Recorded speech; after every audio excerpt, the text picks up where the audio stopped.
Yo soy la profe Ruth Natalia Uliambre, estoy como profesora del preescolar B, turno mañana de la escuela Senofrado. Hola, soy la profe Marcela Talavera, soy de inicial también, llevo el preescolar A, turno mañana y tarde en la escuela Senofrado. Decidimos llevar a cabo este proyecto cuyo nombre se denomina Mis Próceres, Mis Héroes, dado justamente al proyecto del Bicentenario del Paraguay, que este año cumple los 200 años.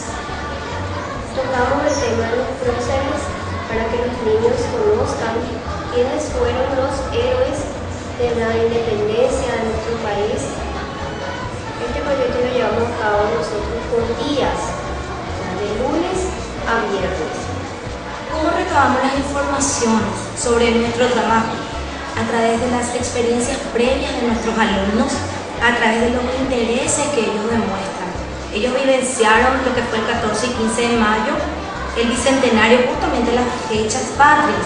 Entonces fuimos tomando informaciones de ellos, extrayendo datos, trayendo cosas de la casa, juntando muchas informaciones de modo que podamos plasmar el proyecto en nuestra sala de clase.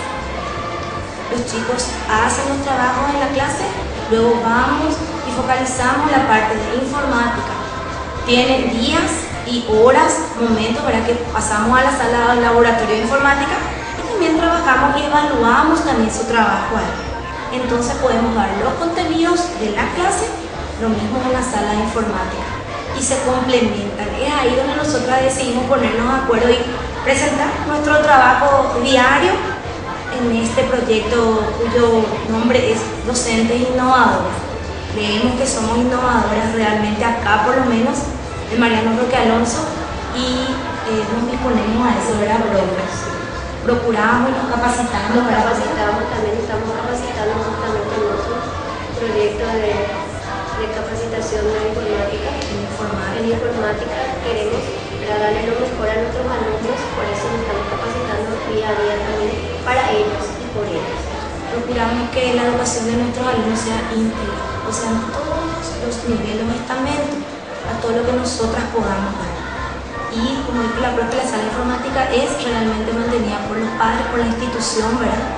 Muchas veces 4 niños por una máquina, muchas veces el tema de la luz, o las máquinas también obsoletas, que ya no podemos incluir otros programas novedosos para nuestros alumnos, pero intentamos hacer lo mejor que podemos. Dentro de nuestras capacidades y posibilidades, le damos a los chicos la herramienta que tenemos. ¡Viva el Paraguay!